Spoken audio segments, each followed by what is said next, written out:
Welcome to Company Showcase, an advertising feature on HowStreet.com. I'm your host, Jim Goddard. I'm speaking with Larry Reaugh, CEO and President of American Manganese. Welcome back to the show, Larry. Thanks, Jim. Larry, you had a great article about American Manganese in the Korean Herald. What was the story there? Well, actually, the interview was set up by one of our guys on the advisory board, Jim Hahn, and it went very well. Certainly, there was a lot of questions asked, and we answered them the best as we could. When it came to the technology, Zarko answered those questions, and that was a big feather in our cap. You wouldn't know it looking at the stock. We didn't put it out in a press release because it wasn't really news. It was an article. But we did send it to our eye contacts, and within 15 minutes of sending the eye contacts, the algorithm for shorting stocks kicked in, and we went down on the day, which is typical. You're getting reluctant to do press releases because these guys just gang up on you, and they try to make it look like a piece of crap. So, but the Korean article was another step forward to us, because we have a lot of NDAs in Korea, and we've got a lot of interest in our progress and our property. And they did mention CK in the same article, and I did get questions back, saying, well, they got the same thing you have. Well, I didn't see that, and anything I've investigated, I didn't see. So that's all I can say on that. People want us to investigate every company out there that makes a claim, but most of them don't have no transparency, and so what do you compare with? There's just no comparison. And it's also a time waster. We want to advance this company the best way we can. We don't want to get sidetracked down rabbit holes by investigating other companies, because that could be a full-time job.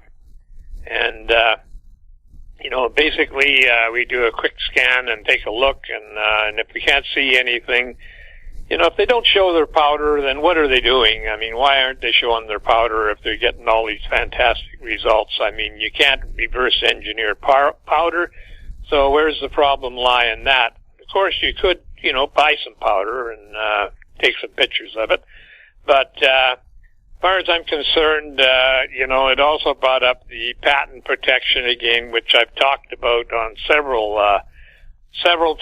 times on this show, and basically, we're proud of our patents, and we're happy to have them because they're defendable. Proprietary stuff, I don't know how defendable that is.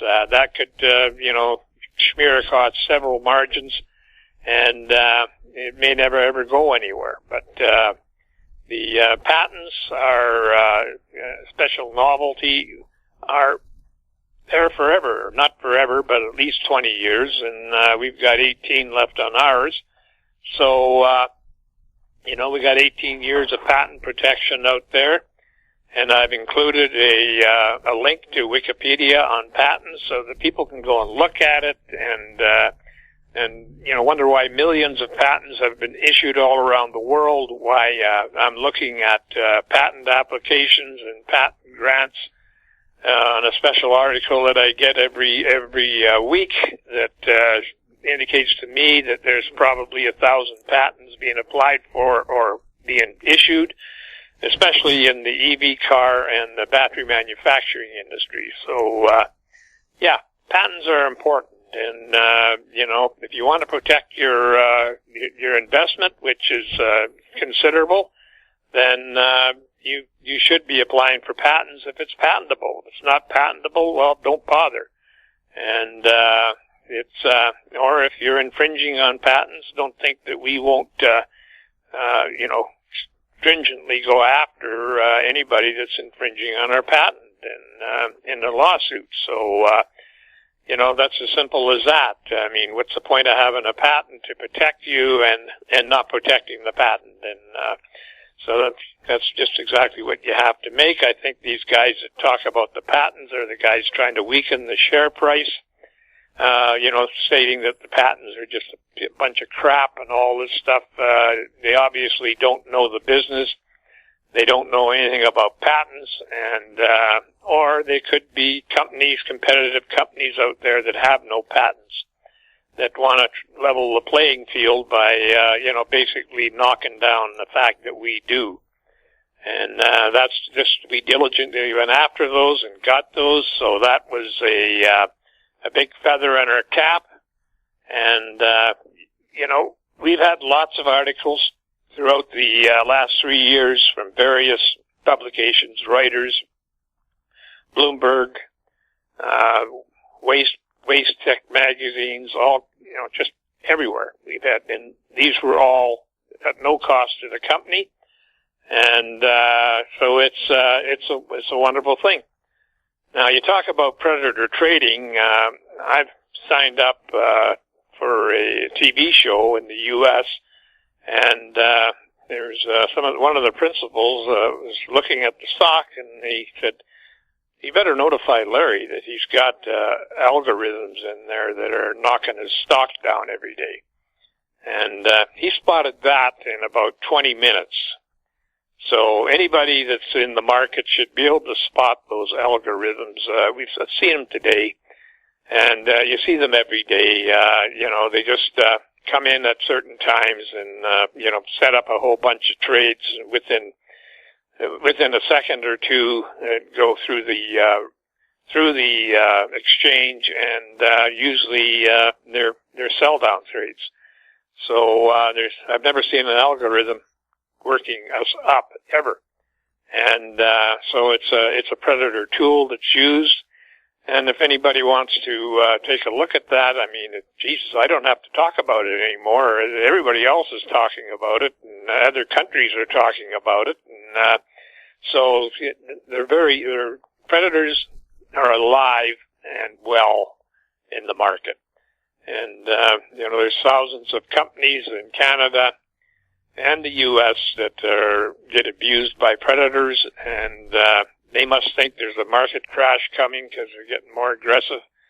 But I'm of a different opinion. I think that we're in a safe zone, and that we'll survive. We're in good shape.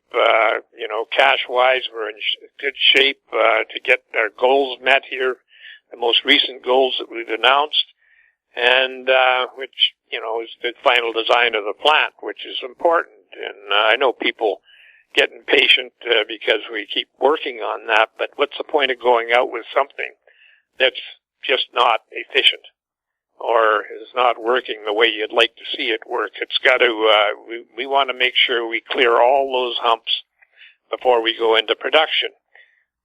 People keep forgetting that we have an MOU and that we're part of the design of a big 45 kilowatt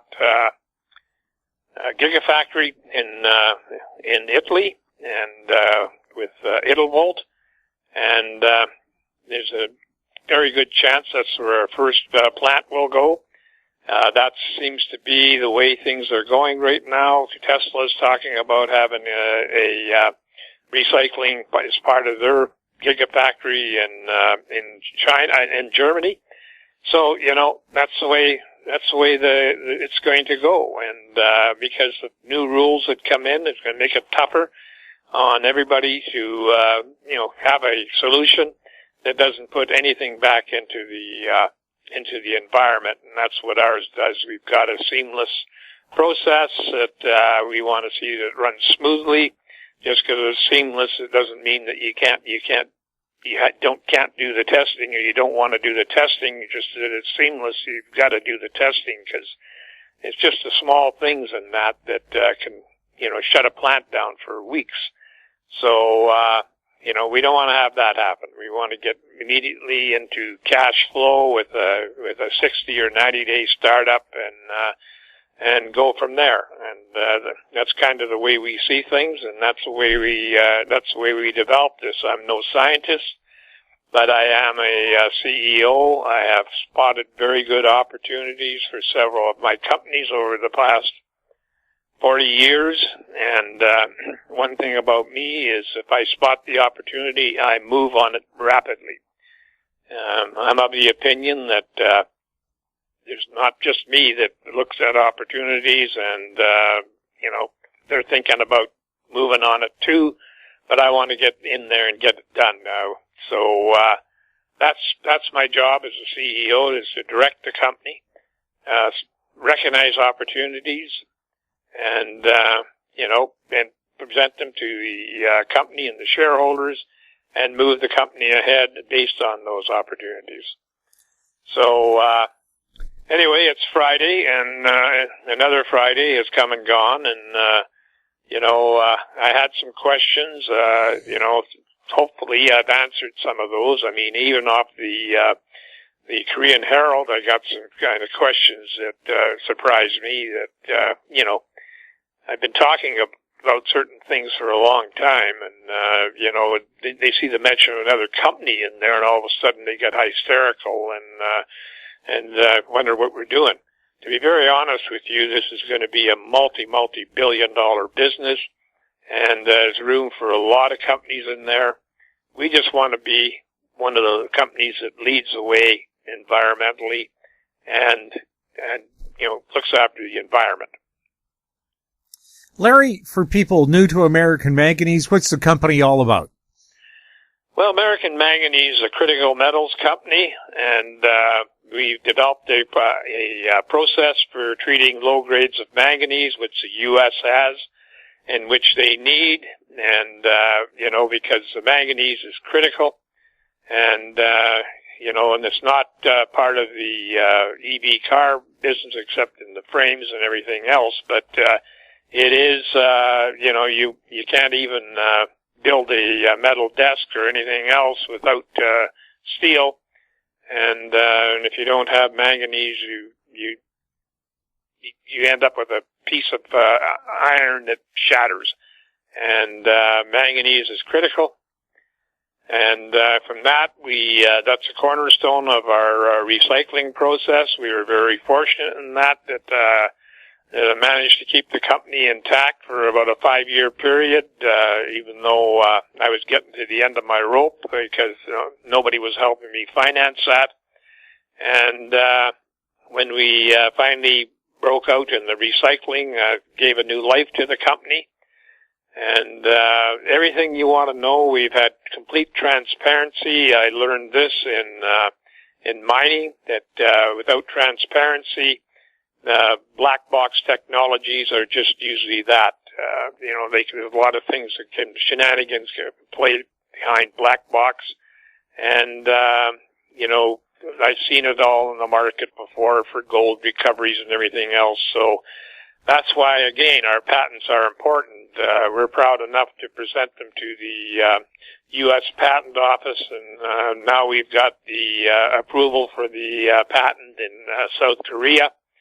And then the other ones will be coming. It depends on how busy the patent offices are that we've applied in. But it's that's kind of our grassroots and where we come from, and so you can find all that information on AmericanManganeseInc.com. You can find us or phone us at 778-574-4444. You can email me at LREAUGH@AMYMN.com. You can check out our shares on the TSX Venture Exchange under the symbol AMY. On the USQB, you can get those under the symbol AMYZF. And Frankfurt under the symbol 2AM. Larry, thank you so much for the update. You're welcome. I've been speaking with American Manganese CEO and President Larry Reaugh. I'm Jim Goddard. Our conversation took place on May 7th. Comments made on Company Showcase are an expression of opinion only and should not be construed in any manner whatsoever as recommendations to buy or sell any financial instrument at any time. Archived online at HowStreet.com. Company Showcase is a production of How Street Media Incorporated.